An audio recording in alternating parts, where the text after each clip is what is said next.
Bonjour et bienvenue dans cette nouvelle consultation de Dr Sales. Aujourd'hui, on va s'attaquer à la question principale. Qu'est-ce qu'on fait quand le prix coince? Qu'est-ce qu'on fait fondamentalement quand le client vous dit c'est trop cher ou que quelque part le seul obstacle est le prix?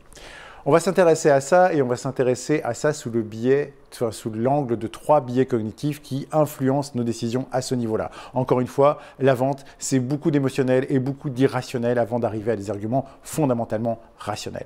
Notre cerveau a horreur de perdre. Il a en lui ce qu'on appelle le biais d'aversion pour la perte. Ça nous fait beaucoup plus mal de perdre 10 € émotionnellement parlant que d'émotionnellement parlant de gagner 10 €. Et donc, on est un animal très conservateur. On déteste ce sentiment de perdre et c'est pour ça que la majorité des clients ont l'impression qu'un achat, c'est d'abord une perte certaine d'argent contre un gain incertain hypothétique plus loin.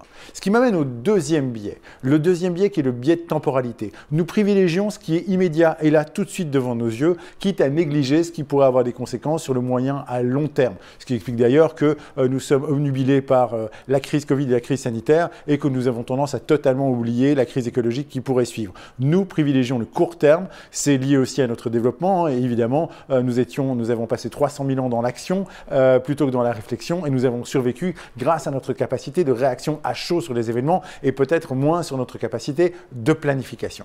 Troisième biais cognitif hyper important, la projection négative. C'est dingue, dès que vous proposez un changement à quelqu'un, dès que vous proposez quelque chose de nouveau, vous pouvez tout de suite entendre la personne vous dire « oui, mais il va se passer ça, oui, mais là, les conséquences négatives vont être ceci » et vous trouvez 20 000 raisons pour ne pas faire ou ne pas embrayer.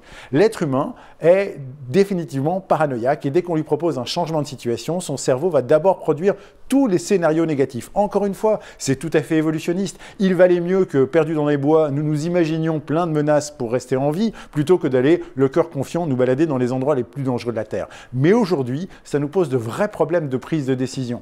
Et il en faut pour preuve que 92% des scénarios négatifs qu'on se fait, des peurs qu'on a, ne reposent sur strictement rien d'autre que notre imagination et notre capacité à nous projeter négativement. Alors, maintenant qu'on comprend ces 3 biais, il faut absolument qu'on parle du principal problème de la valeur. Parce que, en fait, le prix n'est en théorie que le reflet de la valeur de ce que vous apportez à un client. Et donc, il y a un moment où il faut interroger le client sur sa reconnaissance de la valeur ou pas. Est-ce que dans le produit ou le service que vous lui apportez, il reconnaît de la valeur ou est-ce que c'est juste une tentative pour l'acheter au plus bas prix du marché? Pour ceci, j'ai un truc qui fonctionne depuis très longtemps et qui est extrêmement simple. Vous lui dites, cher client, j'ai bien compris, aujourd'hui, c'est le prix qui vous préoccupe le plus. D'accord. Et je comprends, hein, effectivement, le prix, c'est un vrai sujet, on va en parler. Mais je ne vends pas qu'un prix, parce que je ne suis pas une étiqueteuse et que mon objectif, ce n'est pas juste vous vendre d'un prix. Pour un prix donné, ce que je suis en train de vous proposer, c'est une certaine qualité. Okay, une qualité de produit, une qualité de prestation, une vraie qualité sur laquelle j'ai travaillé pendant longtemps. Et pour ce prix et cette qualité, je vous offre en plus un ensemble de services que j'associe à la qualité de ce que je donne pour pouvoir vous donner une expérience globale. Alors, je ne vous vends pas une chose, je vous en vends 3. Je vous vends pour un prix donné des produits de qualité avec un ensemble de services. Si j'étais le Père Noël, et si on était tous des bisounours, mais je serais ravi de pouvoir vous offrir les 3 en même temps. Mais vous savez quoi? D'abord, première chose, ce n'est pas possible. Et la deuxième chose, c'est que si quelqu'un vous proposait le moins cher pour la meilleure qualité avec un ensemble de services, vous ne le croiriez pas. Vous penseriez qu'il y a anguille sous roche. Alors voilà ce que je vous propose. Je ne peux pas vous offrir les 3. C'est une mauvaise nouvelle, mais je peux vous en proposer 2 sur 3. Et lesquels vous choisissez? Vous voulez le prix avant tout. D'accord, prenons le prix. Et vous voulez une excellente qualité de produit. C'est très bien. Eh bien, je peux vous offrir un excellent prix avec une excellente qualité. De la Dodge Qualitite, ce sera solide, ce sera magnifique, ce sera fabriqué près de chez nous. Voilà, ça peut tomber de haut, ça ne va pas se casser. Mais vous ne m'appelez pas. Il est évident qu'à ce stade, il n'y aura pas de service et donc, quoi qu'il arrive, vous vous débrouillez tout seul. Il n'y aura pas la prévente, on ne répond pas au téléphone, il n'y aura personne pour faire la livraison, la réparation et ainsi de suite. Pourquoi? Parce qu'avec le tout petit prix que vous me proposez, je ne peux pas financer les services. Donc, vous achetez un truc qui est brut de décoffrage et vous vous débrouillez derrière. Vous estimez que les services, ça peut être intéressant? D'accord. Alors, je suis prêt à faire je suis prêt à vous vendre un service avec un tout petit prix. Alors là, par contre, 24 heures sur 24, 7 jours sur 7, on vous répond, on vous écoute, on vous dépanne, on a casté les gens pour qu'ils soient hyper agréables, hyper bienveillants, hyper sympas.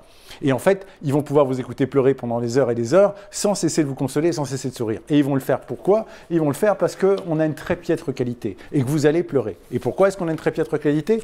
Parce qu'avec le prix que vous me proposez, je ne peux pas vous financer une qualité extraordinaire à condition de vous financer aussi énormément de services. Ou alors, vous estimez que ce qui est le plus important pour vous, quelque part, c'est d'avoir une excellente qualité et un excellent service. Eh bien, vous savez quoi? C'est ce que je vends.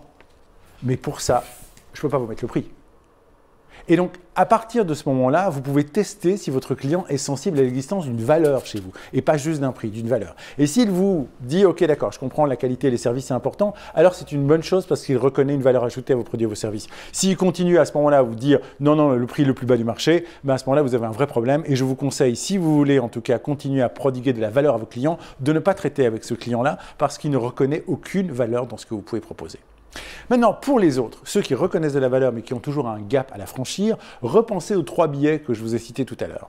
Si on a une aversion pour la perte, alors votre rôle en tant que commercial, ce sera d'arriver à faire comprendre quels sont les gains, non pas ce que le client va perdre, ce qu'il va investir, mais surtout ce qu'il va gagner à investir. Et c'est hyper important parce que notre rôle est de faire dépasser le client ses propres aversions par rapport à la perte pour comprendre que ce qu'il investit va lui rapporter ou va lui faire bénéficier d'énormément de valeur plus tard. S'il a un problème de biais de temporalité, alors vous allez jouer avec le temps. Aujourd'hui, c'est un petit investissement, mais demain, quelles seront les conséquences positives de son achat? Qu'est-ce que ça va lui prodiguer comme valeur sur 1 an, 2 ans, 5 ans? Et à l'inverse, vous pouvez aussi le faire voyager dans le temps, comme nous l'avons déjà vu dans un précédent épisode, et lui faire montrer quelles pourraient être les conséquences négatives du choix économique qu'il fait aujourd'hui par rapport à ce qu'il perdra sur le long terme. C'est notre rôle. Quant à l'évocation de scénarios négatifs en permanence dans sa tête, c'est à vous de faire exister des scénarios positifs. Puisque le client a une facilité à générer des scénarios négatifs, vous devez d'une façon ou d'une autre remplir son imaginaire, remplir son visuel, remplir sa capacité de se projeter de scénarios positifs dans lesquels il va pouvoir renouer avec une véritable conviction que ce qu'il va acheter va avoir son happy end, que tout va bien se passer. Rappelez-vous une chose, les clients au moment de décider, sont au plus haut niveau de stress. Ils sont prêts à perdre quelque chose avec une incertitude de gain. Ils sont dans une émotion qui les bloque. Ils sont en train de lutter quelque part avec leurs propres objections en interne. Votre rôle est de sortir de votre crainte de vous faire rejeter pour aller aider le client à sortir de ses propres appréhensions à acheter. Je connais très peu de gens, en fin de compte, qui regrettent un bon investissement. Sur le moment donné, ils ont eu peur. Sur le moment même, ils ont eu un peu la crainte de perdre quelque chose. Mais en fondamental, si un commercial a bien fait son travail et qu'il est amené à prendre la bonne décision à un client, eh bien on va vous dire, le prix s'oublie, la qualité reste. C'est l'essentiel d'un travail de vendeur, c'est de sortir de sa crainte à soi de se faire rejeter pour aider votre client à prendre les meilleures décisions, non pas dans votre intérêt, mais d'abord avant tout dans le sien. On se retrouve bientôt pour une nouvelle consultation de Dr Sales. N'oubliez pas que la santé de votre entreprise repose avant tout sur la santé de vos ventes.